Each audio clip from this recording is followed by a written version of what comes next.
Selamat datang pada video tutorial Java kita yang ketiga. Pada video ini kita akan mulai mengoperasikan JTable kita, di mana JTable tersebut akan bertindak sebagai daftar pelanjaan. Ketika kita masukkan kode dan kode tersebut ditemukan, barang akan langsung masuk ke dalam daftar belanjaan, dan kita juga dapat mengubah kuantitas dari belanja tersebut. Pada video ini juga kita akan belajar tentang event yang dapat kita lakukan pada JTable. Kita akan belajar tentang bagaimana membuat listener yang dapat mendengar perubahan pada sel yang ada pada JTable tersebut. Oke, jadi kita review sedikit dari project yang terakhir kita jalankan ya. Kita sudah berhasil membuat aplikasi mesin kasir kita. Dan kalau misalnya saya masukkan ID-nya ya 1111, dia udah berhasil melakukan pencarian dan dia akan tampilkan harganya di sini ya. Di project kita sekarang kita akan belajar bagaimana memodifikasi JTable-nya ini ya, tabel yang di bawah ini yang akan kita gunakan sebagai daftar belanjaan kita. Jadi kalau misalnya kita pergi ke design view-nya, sebenarnya ada berbagai cara ya, beberapa cara untuk mendefinisikan tabelnya ya. Melalui cara yang dengan menggunakan kode juga bisa, tapi dari Unity sendiri, dari Unity maaf, dari NetBeans sendiri kita sudah bisa menggunakan fitur editor yang lebih gampang lagi ya. Jadi kalau misalnya kita klik kanan di tabelnya, ada pilihan table contents. Di sini kita bisa modifikasi tabel kita ya. Yang paling pertama itu kalau misalnya kita pergi ke kolom, kita bisa set nama kolomnya ya. Jadi mungkin kolom pertama adalah nomor, ya itu adalah nomor dari itemnya berapa jumlahnya ya. Kemudian kita masukkan juga kode ya. Kemudian kita masukkan nama. Kemudian kita masukkan harga satuan. Kemudian mungkin harga boleh lah ya, harga satuan gitu ya. Kemudian kita insert lagi dia jumlah ya. Kemudian kita masukkan lagi dia total ya. Jadi nanti jumlahnya ini bisa kita modifikasi. Jadi misalnya dia mau beli citatonya dia masukkan misalnya ada 5. Jadi kita bisa modifikasi jumlahnya ini. Dan nanti totalnya ini adalah harga satuan dikali dengan jumlah yang mau dia beli gitu ya. Untuk nomor kita bukan objek ya sepertinya ya, integer aja. Untuk kode kita bikin string, nama kita bikin string juga. Harga satuan kita bikin float ya. Jumlahnya kita bikin integer dan total kita bikin float juga ya. Sebenarnya tergantung preferensi aja apakah float atau integer untuk harga. Sepertinya untuk mesin kasir kita nggak begitu masalah ya, tapi takutnya nanti kalau misalnya mengembangkan aplikasi yang ada diskonnya gitu ya, itu biasanya tuh ada komanya gitu ya. Terus ada juga yang mau kita set mungkin sebaiknya semua tidak resizable dan tidak editable untuk nomor ya. Nama juga enggak. Matikan aja semua resizable-nya, sorry. Untuk jumlah cukup resizable-nya aja. Editable-nya bisa. Kenapa? Karena nanti kita mau ubah jumlahnya di sini. Jadi kalau misalnya dia beli misalnya Indomie 10 buah, kasirnya nggak perlu nge-scan 10 kali gitu ya. Dia cukup ubah jumlahnya aja 10 di sini. Supaya dia bisa jadi editable tetap kita hidupkan. Dan totalnya ini kita bisa matikan editable-nya, kayaknya kita matikan aja. Editable ini dia bisa diubah. Ini artinya bisa diubah dengan memasukkan langsung dari editornya, tapi kalau dari kodenya bisa kita ubah ya. Kalau editable-nya kita matikan, kita tetap bisa ngubah programmatically gitu ya. Yang perlu kita set juga di sini preferred width-nya. Ini saya bingung juga sebenarnya ukurannya berapa. Kita set aja mungkin ya nih 10 ya. Untuk kode kita bikin kodenya agak panjang 50 mungkin ya. Nama kita biarin aja supaya nanti disesuaikan sisanya berapa. Ini kita bikin 50 juga mungkin ya, jumlahnya juga ini bikin 20 aja ya, karena nggak begitu besar, totalnya 50. Ini kita tebak-tebak aja dulu. Saya kurang tahu nanti gimana hasilnya, ukurannya, apakah cocok atau tidak. Nah, agak aneh ya, kayaknya ini dia maksa deh yang ini ya.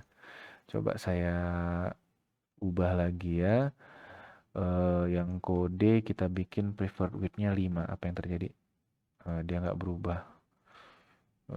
Oke, yang kode kita bikin preferred width-nya saya buat, atau namanya kita panjangin kali ya. Ini kita bikin 200 ya. Oh, nah itu supaya namanya tambah panjang ya. Kalau yang ini kan nggak perlu kalinya besar-besar ya. Kalau nama itu kan nama itu bisa panjang ya gitu ya. Citato rasa ayam panggang gitu ya. Itu kan agak panjang. Mungkin kita bisa bikin lagi lebih besar kali ya untuk namanya. Kita bikin 300 mungkin. Ya lebih besar ya.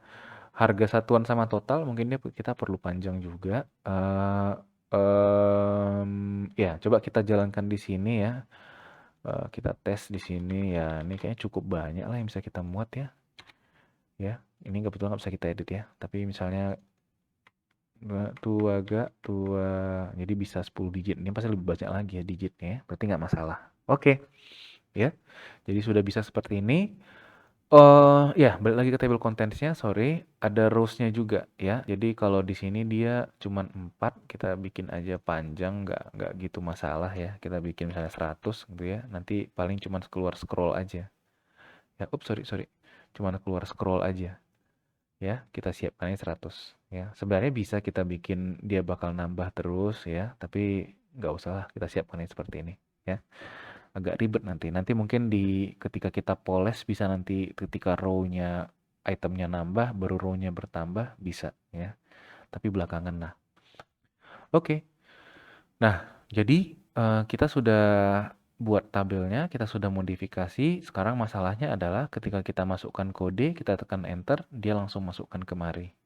Ya, bagaimana cara melakukan seperti itu? Jadi kalau misalnya kita lihat di API GTable-nya ini, di sini ada tulisan is used to display and edit regular two-dimensional table of cells.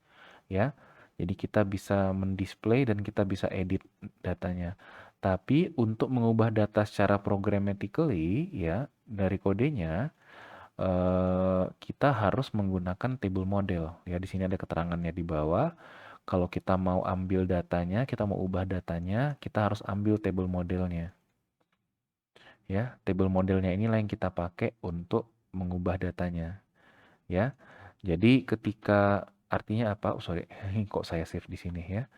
Jadi ketika saya sudah selesai menginisialisasi GTable-nya ini, yang pertama kali saya lakukan adalah saya harus mengambil table modelnya. Karena table modelnya inilah yang cara kita untuk mengakses datanya ya. Jadi kalau kita lihat di code-nya, kita pergi ke source ya. Jadi kalau kita lihat di konstruktornya, ini ada public post frame, ini kan konstruktor dari post frame kita. Dia ada fungsi namanya init components. Ya. Fungsi init components ini adalah sesuai dengan namanya, dia akan menginisialisasi komponennya. Ya, disinilah dia membuat GTable-nya ya. Jadi kalau kita expand ini ya, ini init components, kita bisa lihat disinilah dia menginisialisasi, mendefinisikan GTable-nya ya. Nah, kenapa kita perlu tahu di mana dia meletakkan GTable-nya? Karena ketika GTable-nya ini dibuatlah table modelnya muncul ya. Jadi kita kalau mau mengambil table modelnya itu harus setelah dia melakukan ini. Artinya kode ini cuman bisa kita letakkan di sini, di bawah ini gitu ya. Itu penting ya. Nah, tapi karena model kita bisa diakses dari tempat lain, kita bikin aja dia sebagai variabel yang public di sini. Tapi sebelumnya supaya rapi aja dulu ya, supaya rapi, coba kembali ke desain di tabelnya ini, kita pergi ke code ya, kita ubah namanya jadi daftar belanja table ya, atau daftar table aja sih ya, daftar table. Oke. daftar table ya. Nah, jadi setelah init components, oh sorry, di sini kita bikin table model daftar model sama kita anggap aja dulu kosong, nggak ada apa-apa.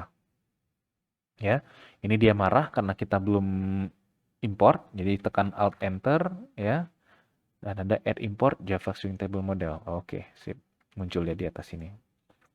Ya, nah jadi daftar modelnya itu setelah ini kita bikin daftar model sama dengan tadi nama tabelnya apa? Daftar table dot get model gitu. Ya, jadi sekarang kita punya sebuah variabel namanya daftar model yang isinya adalah table model dari tabel kita, si daftar table. Itulah artinya ini. Ya, kenapa ini penting? Karena kita harus bisa mengakses datanya. Cara mengakses datanya adalah dengan menggunakan tabel model dari table kita. Gitu ya. Nah, di mana kita, jadi sekarang kita dapat modelnya, kita memasukkan datanya. Oh, ini nol semua ya, agak jelek ya. Jadi panjang dia, nggak apa-apa, biarin aja. Ya, di mana kita set value-nya di sini aja. Ini kan kita habis masukin barang, tadi kita bilang gimana prosesnya. Kita masukin kode, kalau kodenya benar, namanya muncul, harganya muncul, dia nambah di sini kan. Nah, jadi kita bikinlah dia nambahnya itu berarti di codingan ini, di setelah itu kan. Ini kan muncul namanya, muncul harganya, baru kita tambahkan di sini. Ya. Di sini, sorry, lebih tepatnya di sini. Ini kan kalau barangnya ketemu di sini ya. Jadi kita bikin daftar model, sorry, model dot ada yang istilahnya set value add. Inilah yang mau kita pakai. Ya, sorry, ini saya bikin aja seperti ini dot set value add ya. Parameternya ada 3. Coba saya buka aja di sini ya, tabel model kebetulan nggak bisa di itu ya, nggak bisa diubah ya, tabel model. Oh, saya cari aja sini, tabel model. Oh, sorry, malah F table model. Kok nggak bisa diklik ya? Kelasnya mana ya? Nih default table model kali ya. Ya, set value add ya. Set value add, kita masukkan objeknya, apa nilai yang mau kita masukkan, baris keberapa, kolom keberapa. Ya. Jadi baris keberapa, kolom keberapa. Nah, jadi ini harus hati-hati. Kenapa? Harus sesuai dengan tabel yang kita buat di sini, ya. Jadi yang pertama itu nomor, ya. Kita masukkan nomornya. Oke, jadi kita harus tahu dulu daftar belanjaan dia itu udah berapa. Ya, supaya kita tahu daftar belanjaannya berapa, bisa sebenarnya kita ambil oh nggak bisa ya. Kalau row count nanti jadi masalah ya, karena kita udah bikin row count-nya itu udah 100 nih. Jadi yang bisa kita lakukan adalah kita menyimpan data jumlah belanja. Ya, kita buat nilainya 0. Ya. Jadi ketika kita masukkan angkanya itu kita akan urutan di sini ya. Jadi kita bikin daftar model. Oh sorry, ini udah ya. Set value yang pertama itu adalah jumlah belanjanya, jumlah belanja. Ya. Baru yang data kedua adalah row-nya. Row itu adalah baris. Barisnya itu biasanya kan pasti sama kan dengan jumlah belanjaan dia. Ya, berarti kita bikin row-nya tetap jumlah belanja juga. Nanti kemungkinan ada masalah, kenapa? Karena jumlah belanja ini harus 1, ini 0, saya nggak tahu, mungkin ini tambah 1 kali ya. Karena kan dimulai dari angka 1 kan, sementara array-nya itu mulai dari angka 0 gitu ya. Terus kolomnya kolom berapa? Kalau kita lihat di sini, kolomnya itu kolom yang ini, kolom paling pertama, indeks ke 0 ya. Jadi saya bikin di sini, kolomnya itu kolom ke 0. Gitu ya. Coba kita tes dulu ya, berhasil atau enggak. Oh iya, jangan lupa juga setelah lakukan ini, jumlah belanjanya ditambah. Gitu ya. Coba saya tes. Saya jalankan. Saya lakukan 1111, enter. Masuk dia. 1 di sini ya. 1112, enter. Masuk dia 2-nya. Ya. Sekarang sisanya yang berikutnya ini yang belum kita buat. Oke. Lalu kita buat daftar model.set value add. Yang kedua itu berarti apa? Yang kedua kode ya. Berarti kita dapat kodenya itu di sini ya, kodenya itu ya, kode input ya. Kode input sama kode sama aja. Masukkan boleh kode input, koma, oh sorry, ya kode input, koma, terus di baris jumlah belanja ya, koma, dan di kolom ke-1 karena dia sebelahnya nomor gitu ya. Kita copy untuk yang sama tapi hati-hati ngopinya ya. Yang kedua itu adalah apa? Nama ya. Berarti namanya kita masukkan temp barang dot nama ya, ini ya. Temp barang dot nama, jumlah belanja, dan masukkan kolom ke-2. Oke. Baru yang kedua, yang ketiganya apa? Harga satuan. Oke. Jadi kita copy ini ya. Langsung aja ubah kolomnya, kolom ketiga, tapi yang diubah bukan dot nama ya. Tem barang bukan dimasukkan, bukan tem barang dot nama, tem barang dot harga. Ya, jumlah belanja 3. Oke, sisanya nanti belakangan. Coba kita tes dulu ya. 1111 enter, masuk. 1112 enter, masuk. 1113 enter. 114 115 nggak ada. Nggak ada ya 115. Nggak ada kan 115 kan? Barang tidak ditemukan. Harusnya kita keluar apa gitu ya, pop gitu ya. Tidak ada barangnya gitu ya. Oke, jadi udah masuk nomor, kode, nama, harga satuan, jumlah, total. Oke. Nah, by default ya untuk jumlah barang kita masukkan 1 aja ya. Yang ini kita masukkan 1 aja. Oke, kita masukkan integer nggak masalah karena kita terima objek tadi kan. Terima integer tadi ya, nggak masalah. Oke. Nah, terus untuk yang totalnya gimana? Totalnya karena memang jumlahnya masih 1, berarti kita masukkan, oh sorry, ini kolomnya diubah, jangan lupa diubah. Untuk yang kelima, kita bisa masukkan harga. Kenapa? Karena by default, kita masukkan itemnya 1 kan? Berarti kalau tem harga kali 1, pasti nilainya tem barang harga. Gitu. Ngapain kita kalikan lagi? Ya, jadi supaya gampang kita masukkan aja. Jangan lupa nih diubah kolom 5. Oke, coba kita jalankan lagi.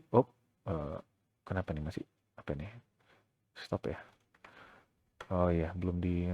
Kok tombol stopnya mati ya? Oke, 1111 enter, 112 enter, 113 enter. Oke, bisa ya. Sampai sekarang tidak ada masalah. Sekarang kita coba yang agak sedikit tricky adalah ketika kita mengubah jumlahnya ini. Totalnya ini harus berubah ya. Ya, jadi kalau jumlahnya ini berubah, totalnya ini berubah. Nah, caranya itu gimana? Kita bisa ambil eventnya. Eventnya itu coba kita lihat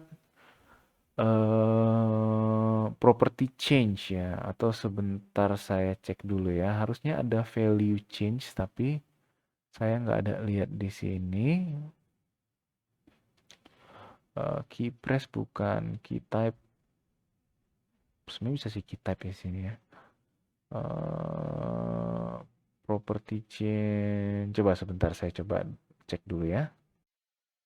Oke, jadi ini sebentar. Tadi saya agak cut sendiri ya. Jadi untuk listenernya eventnya kita nggak bisa letakkan di tabelnya ini ya, karena di table ini dia hanya nampilkan aja ya. Untuk perubahan datanya kita harus buat di modelnya ya. Jadi ketika kita mau mengubah jumlahnya ini, jadi kan sebenarnya gini nih. Ada beberapa cara sih sebenarnya dari tabelnya juga bisa kita pakai key press ya atau property change. Enggak, property change kayaknya enggak deh. Key press lah mungkin ya. Tapi ada cara yang lebih elegan lagi. Jadi gini kan masalah kita kan. Kita mau bikin 1111 gitu. Oke, saya tekan enter, dia masukkan datanya kemari. Nah, ketika jumlahnya ini mau saya ubah, saya tekan kedua, ya, dia harusnya totalnya ini berubah. Ini kebetulan saya tadi udah tes ya, saya matiin tadi ya. Ini saya hidupin lagi deh, ya. 1111, saya tekan enter. Ketika jumlahnya ini saya ubah, 2, Harusnya ini totalnya juga berubah kan, karena dia 10.000 kali 2 gitu. Nah, gimana cara menghandle-nya itu? Otomatis harus ada yang mendengar ketika selnya ini berubah, ya. Kita bilangkan ini sel ya. Selnya itu posisi kolomnya ini, posisi barisnya ini, ya. Jadi harus ada yang mendengar ketika selnya itu berubah. Jadi harus ada event cell change gitu ya. Ya. Nah, bisa kita dengar dari tabelnya ketika tekan enter, tapi sebaiknya kita dengar dari table modelnya ketika value-nya berubah. Ya, table model itu kalau misalnya kita klik daftar model dot, dia ada listenernya, table model listener. Ya, jadi setiap kali ada event kan harus ada listenernya kan. Jadi kita tambahkanlah listenernya. Ya, nah si listenernya ini kita bisa bikin listenernya si Gtable itu sendiri ya. Karena Gtable itu kita punya listener sendiri, tapi sebaiknya nggak usah pakai Gtable-nya ini, karena kita memodifikasi listener-nya ini, ya, bukan bawaan dari Gtable-nya. Jadi kita bikin di sini new table model listener, ya, kita bilang dia konstruktornya kosong, kemudian kita tekan enter ya supaya dia pergi ke bawah ini, dan di dalamnya kita bikin buka kurung tutup kurung, ya. Baru di sini dia masih merah, kenapa? Kalau yang di sini table modelnya listenernya merah, tekan Alt Enter aja ya, Alt Enter nanti akan diimport.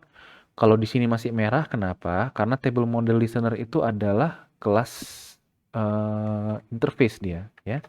Coba saya buka di sini. Sorry.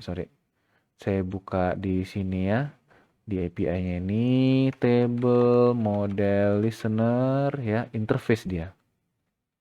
Ya, nanti kita akan belajar interface lebih banyak lagi di PBO, tapi kurang lebih interface itu kayak blueprint. Kayak blueprint dari kelas. Kelas itu kan blueprint dari objek ya.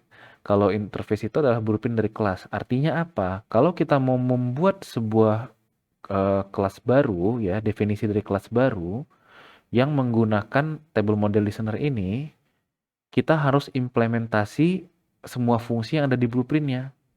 Nah, fungsi apa yang ada di sini? Table change. Jadi kita harus implementasi table change ini. Ya, itu kenapa dia merah. Kenapa? Karena kita bikin objek dari table model listener-nya ini, tapi kita belum implementasikan table change-nya.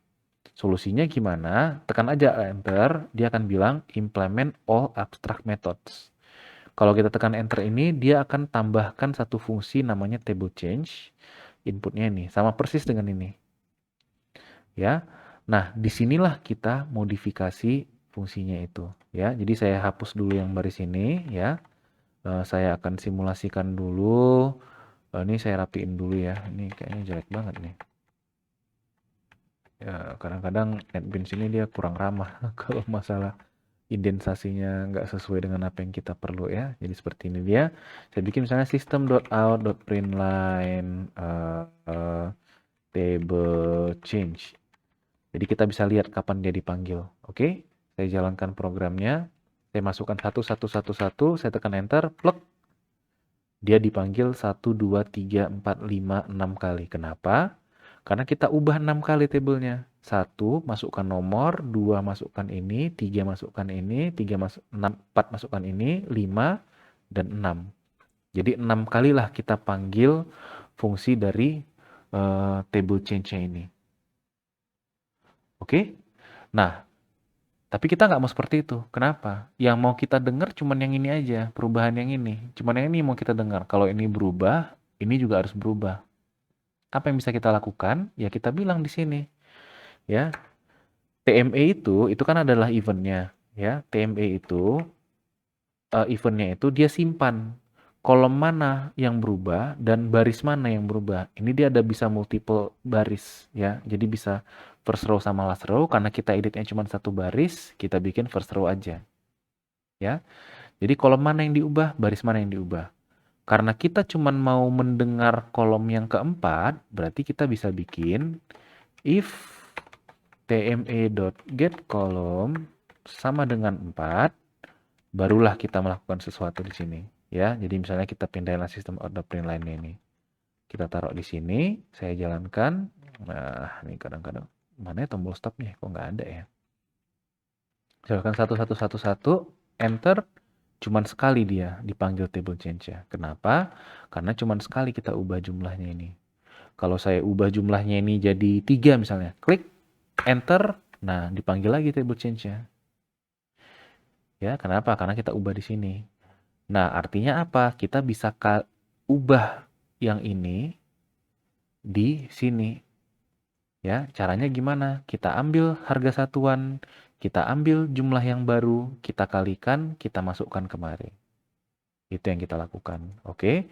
Jadi, saya mau bilang di sini, ketika kolom yang keempat berubah, kita ambil nilai dari kolom yang ketiga. Berarti saya bikin, kolom yang ketiga itu harga ya, berarti float ya. Float harga sama dengan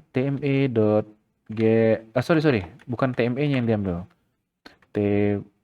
Kita ambil dulu itunya ya. Kita ambil barisnya dulu ya. In baris sama dengan tme.getRow, get first row, ya. Kita udah dapat baris, kita dapat kolomnya kita ambil juga. Kolom sama dengan tme.getColumn. Ya, kita dapat baris, sudah dapat kolom, baru kita ambil harganya, float harga sama dengan kita ambil dari table modelnya ya, bukan dari TME-nya. Daftar model dot ada fungsi namanya get value add ya. Di baris keberapa, di kolom keberapa. Gitu. Sorry. Di baris keberapa, barisnya sama, kolomnya kalau harga kolom keberapa dia? 0, 1, 2, 3 ya, berarti di kolom ketiga. Ya. Ini dia marah kenapa? Karena get value add ini yang dikembalikan adalah objek ya. Jadi kalau saya klik di sini dia bilang yang objek cannot be converted to float. Yang dibalikkan objek, yang disimpan float. Jadi dia marah. Apa yang bisa kita lakukan? Kita paksa dia typecasting. Kita ubah dia ke float. Ini namanya typecasting ya. Dari objek yang dibalikkan dari fungsi ini kita casting jadi float, kita simpan ke variabel harga ini. Ya. Kemudian in jumlah sama dengan kita casting ke in daftar model dot get value add sama baris tapi dia kolom keempat ya. Coba kita lihat benar nggak dia kolom keempat 0 1 2 3 4 pas ya di kolom keempat ya. Kemudian kita bikin float jumlah total sama dengan harga dikali jumlah. Dapat totalnya, itulah yang kita masukkan ke itu tadi daftar model dot set value add ya. Ini adalah objeknya, berarti kita masukkan total, baris dan kolom. Sorry 6. Ya, sebenarnya saya nggak perlu simpan ini lagi. Buat apa saya simpan ini kolomnya? Saya udah dapat di sini kok. Saya cuma ngecek ini aja. Oke. Coba kita tes berhasil atau tidak. Kenapa masih nggak mati sendiri dia?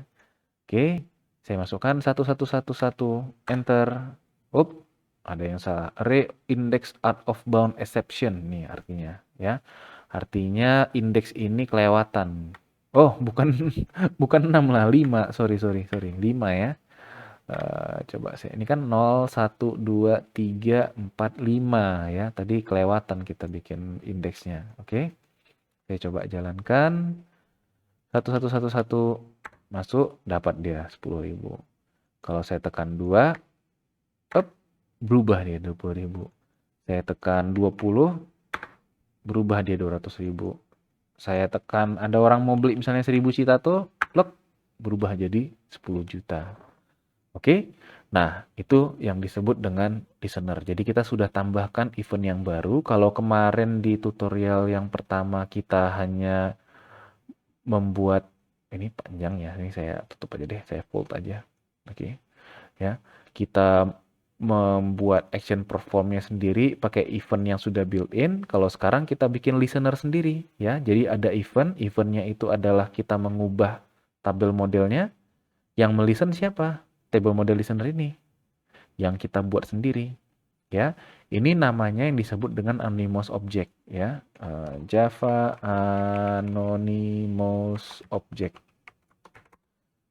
Ya, anonymous object in Java. Jadi kita membuat objek, ini kan kita membuat objek kan, kita manggil constructor table model listener, ya, kita bikin new table model listener, kita buat objeknya, tapi kita nggak masukkan ke variabel apapun.